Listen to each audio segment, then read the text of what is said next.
নমস্কাৰ, সকলোকে স্বাগতম জনাইছোঁ মোৰ এই নতুন ভিডিঅ'টিলৈ। আজি এই ভিডিঅ'টোত তোমালোকক মই তৃতীয়মান শ্ৰেণীৰ নতুন পাঠ এটা পঢ়াবলৈ গৈ আছোঁ।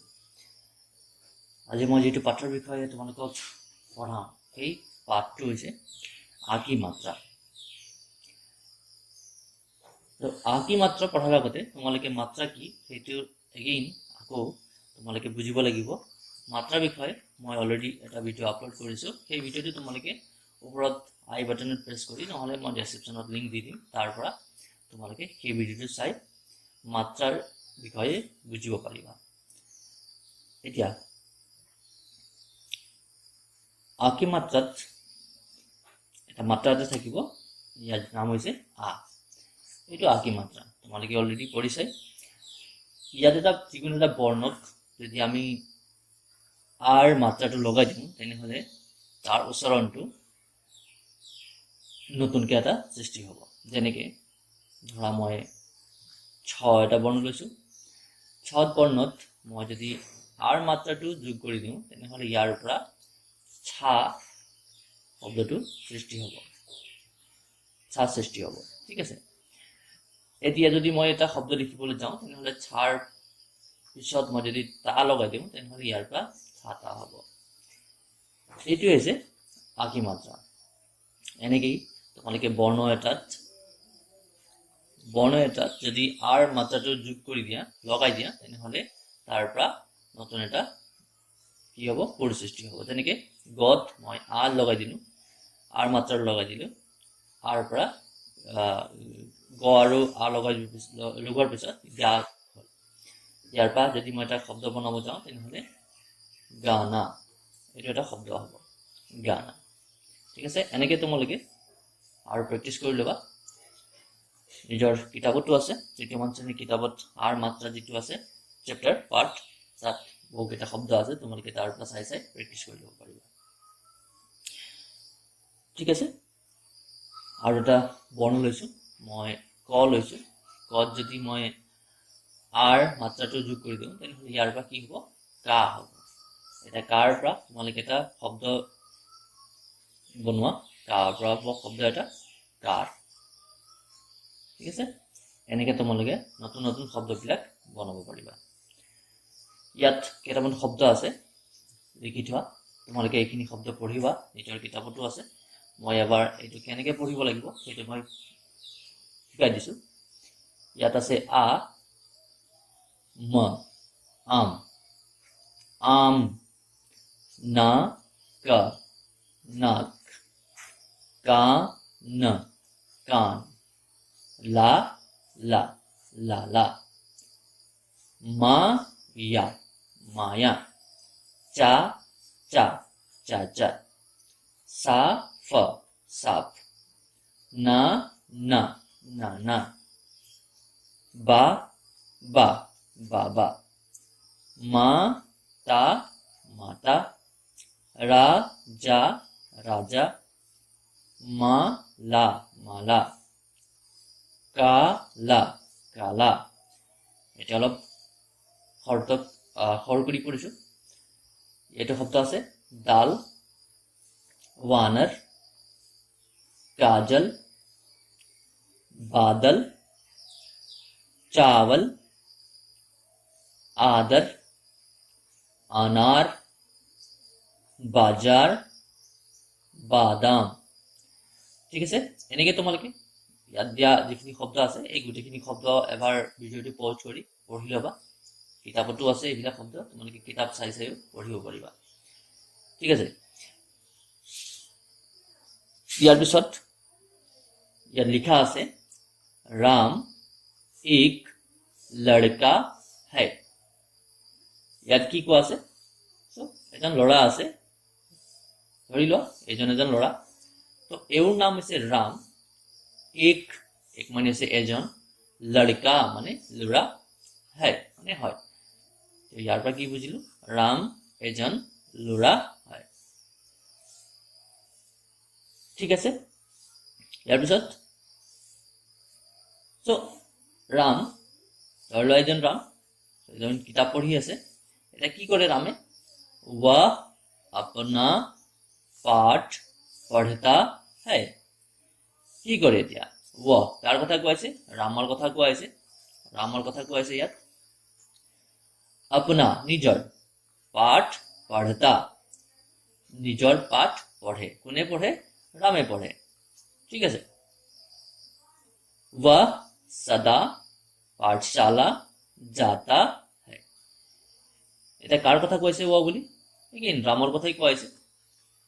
ৰাম কি কৰে? ৰাম সদায় পাঠশালা যায়। পাঠশালা মানে কি এতিয়া? পাঠশালা মানে হৈছে বিদ্যালয়। আমাৰ যেটো স্কুল বুলি কওঁ ইংৰাজীত, অসমীয়াত বিদ্যালয় বুলি কওঁ, বা আমাৰ নিকেতন বুলি কওঁ, গোটেইখিনি একেই। সো পাঠশালা যাতা है। কোন যায়? সো ৰাম সদায় পাঠশালা যায়। সদা মানে হৈছে সদায়। ইয়াৰ অৰ্থটো হ'ব সদায়। ঠিক আছে। সো ইয়াৰ পিছত আমি শিকিম কিছুমান শব্দ অৰ্থ, যিবিলাকৰ অৰ্থবিলাক তোমালোকে বহিত নিজৰ নিজৰ নোটবুকত বা বহিত লিখি থবা। সো ইয়াতে এটা পিকচাৰ আহিব। কি পিকচাৰ চাইছে তোমালোকে প্ৰথমতে অনুমান কৰি লোৱা যে ইয়াক কি বুলি কোৱা হয়। ডেফিনেটলি আমি জানো এইটো এটা কি হয়? ছাতা হয়। হিন্দীত ইয়াত কোৱা হয় ছাতা বুলি কোৱা হয়। ছাতা, ছাতা। ছাতা মানে কি? ছাতি। এনেকুৱা গাড়ী দেখিছে তোমালোকে? ইয়াক কাৰ বুলি কোৱা হয়। এইটো এটা ইংলিছ ৱৰ্ড হয়। ইংৰাজীত শব্দবিলাকো হিন্দীত ব্যৱহাৰ কৰা হয়, গতিকে ইয়াক কাৰ বুলি ক'বা। ইয়াতে কাৰ মানে হৈছে সৰু গাড়ী। ইয়াক তালা বুলি কোৱা হয়।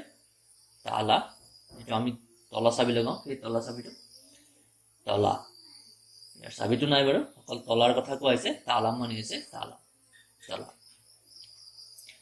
ওকে, আমাৰ এখন হাত আমি চিনি পাইছো।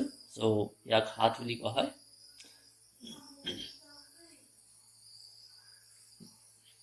হাত মানে হৈছে হাত। এইটো এটা আমাৰ এটা অংগ। আমি এইটোৰে গোন্ধ পাওঁ। ইয়াক নাক বুলি কোৱা হয়। নাক মানে হৈছে নাক। এইটো কাণ হয়, ইয়াৰ দ্বাৰা আমি শুনো। সো ইয়াক কাণ বুলি কোৱা হয়। সো সাফ, সাফ মানে হৈছে এজন সাফাই কৰ্মীৰ নিচিনা দেখা পাই আছে আমি। তো এওঁ কি কৰে? সাফ কৰে। সাফ মানে হৈছে চাফা। পিকচাৰত এইটো এটা ৰজাৰ প্ৰতিচ্ছবিৰ নিচিনা দেখা পাইছো আমি। ইয়াক ৰাজা বুলি কোৱা হয়। ৰাজা মানে হৈছে ৰজা। ঠিক আছে।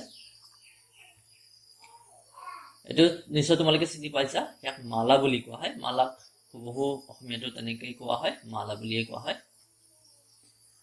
ওকে, এইটো এটা বান্দৰ। বান্দৰক বানৰ বুলি কোৱা হয়। বান্দৰ। ঠিক আছে, বানৰ, বান্দৰ। এই ফলটো তোমালোকে খাইছানে? নিশ্চয় খাইছা। ইয়াক অনাৰ বুলি কোৱা হয়। অনাৰ মানে হৈছে ডালিম। এইটো কি হয়? বাদাম। ঠিক আছে, বাদাম। বাদাম মানে হৈছে বাদাম। ওকে, এইটো বাদ্যযন্ত্ৰ তোমালোকে বজাইছানে কেতিয়াবা? দেখিছানে কৰবাত? ইয়াক তবলা বুলি কোৱা হয়। তবলা, অসমীয়াটো তবলাই বুলি কয়। এইটোৰ ইউজ বা ব্যৱহাৰ আজিকালি বহুত কম দেখা যায়, প্ৰায় নাই। কাৰণ এইটোৰ বৰ্তমান ব্যৱহাৰকাৰী তেনেকৈ নাই। সো ইয়াক দাবাত বুলি কোৱা হয়। এইটো দেখা পাই আছা চিয়াহীৰ দেৱাত বুলি কোৱা হয়। ওকে, মহাত্মা গান্ধীৰ ফটোবিলাকত আমি দেখা পাই থাকোঁ। আমাৰ অসমতো প্ৰায় ঘৰতেই দেখা পাওঁ আমি। ইয়াক চৰখা বুলি কোৱা হয়। চৰখা, যঁতৰ।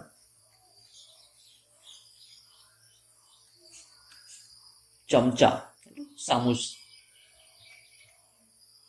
তামাচা, তামাচা এনেকুৱা কিছুমান দৃশ্য যিবিলাক চাই আমি মনোৰঞ্জন পাওঁ।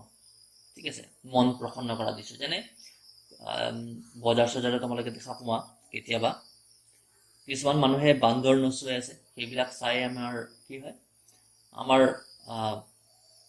আমি মনোৰঞ্জন পাওঁ, মনোৰঞ্জন কৰা হয়। তাৰ পৰা তামাচা মানে আছে তেনেকুৱা এটা দৃশ্য, যিটো দৃশ্য চাই আমাৰ মনটো প্ৰসন্ন হয়। আৰু बतासा এইটো এটা ফল, মিঠাই হয়। बतासा এক প্ৰকাৰৰ মিঠাই। জাহাজ, জাহাজ মানে আছে জাহাজ। বাদল, বাদল আমি আকাশত দেখা পাওঁ, মেঘ। অ'কে, এইটো এটা পোষ্ট অফিচ, ইংৰাজীত পোষ্ট অফিচ বুলি কোৱা হয় ইয়াৰ প্ৰতিচ্ছবি। ইয়াক হিন্দীত কোৱা হয় ডাকখানা বুলি। ডাকখানা মানে হৈছে ডাকঘৰ, আমি য'ত চিঠিবিলাক য'ৰ পৰা আদান প্ৰদান কৰা হয় বা য'ৰ পৰা আমি চিঠি পত্ৰবিলাক প্ৰেৰণ কৰোঁ, সেই ঘৰ, সেই জেগাটো। এইটো তোমালোকে খাইছা চাগে, টমাটৰ বুলি কোৱা হয়। এইটো এটা ইংৰাজী ৱৰ্ড হয়, ইংলিছ ৱৰ্ড, ইংৰাজী ব্যৱহাৰ কৰা হয় টমাটৰ, বিলাহী। ঠিক আছে। অ'কে, ইয়াত ছবিত আমি কিবা এটা দেখা পাই আছো, বৰষুণ হৈ আছে, বৰষুণ হৈ আছে। চ' বৰষুণ মানে হৈছে বৰসাত, হিন্দীত বৰসাত বুলি কোৱা হয় বৰষুণ। ঠিক আছে। অ'কে, ৰাতিৰ আকাশ, আমি তৰাবিলাক দেখা পাই আছো। চ' আকাশক হিন্দীত কোৱা হয় আসমান বুলি। ঠিক আছে, আসমান বুলি কোৱা হয় ইয়াত। আসমান মানে হৈছে আকাশ। ঠিক আছে। অ'কে, এইটো আমাৰ অতিকে মৰমৰ, অতিকে প্ৰিয় জাগা, ঠাই, স্কুল। স্কুল, বিদ্যালয়, স্কুল ইংলিছ ৱৰ্ড হয়। চ' ইয়াৰ পৰা তোমালোকে হিন্দীৰ ৱৰ্ডটো শিকিব পাৰিবা। ইয়াক পাঠশালা বুলি কোৱা হয়। পাঠশালা মানে হৈছে আমাৰ মৰমৰ বিদ্যালয়। এতিয়া বন্ধ আছে, আমি ঘৰৰ পৰাই পাঠদান কৰি আছোঁ, তোমালোকে ঘৰৰ পৰাই পঢ়ি আছা। আমি অতি সোনকালে বিদ্যালয়ত লগ পাম। ধনৱান, ধনৱান মানে হৈছে ধনী ব্যক্তি, ধনী লোক। ইয়াতে এটা প্ৰশ্ন আছে পাঠত, তোমালোকে চাব পাৰিবা। নিজৰ পাঠত এটা প্ৰশ্ন আছে, কি আছে, ৰাম ক্যা পঢ়তা হে। আমি অলৰেডি পিকচাৰ চাই কিছুমান বাক্য পঢ়িছিলোঁ আগতে, তোমালোকে সেইটো আকৌ এবাৰ পঢ়ি ল'বা, ভিডিঅ'টো আগলৈ লৈ যাবা। তাত আমি ৰামে কি কৰিছিলে, ৰামে কি পঢ়িছিলে সেইটো আমি চাইছিলোঁ। ইয়াত প্ৰশ্ন সুধিছে, ৰাম ক্যা পঢ়তা হে, ৰামে কি পঢ়ে। সেইটো প্ৰশ্নটো হৈছে এনেকুৱা। ইয়াৰ উত্তৰটো হ'ব, কি হ'ব, ৰাম আপনা পাঠ পঢ়তা হে। কি কৰে তেনেহ'লে ৰামে নিজৰ পাঠবিলাক পঢ়ে। তোমালোকে যেনেকৈ নিজৰ পাঠবিলাক পঢ়ি আছা এতিয়া, তেনেকৈ ৰামেও কি কৰে, নিজৰ পাঠবিলাক পঢ়ে। কি পঢ়ে, নিজৰ পাঠ। ঠিক আছে। অ'কে, এইটো যদি প্ৰশ্ন এনে আহে, ৰাম ক্যা পঢ়তা হে, তোমালোকে উত্তৰত লিখিব লাগিব, ৰাম আপনা পাঠ পঢ়তা হে। ঠিক আছে। অ'কে, এই ভিডিঅ'টো ইমানেই।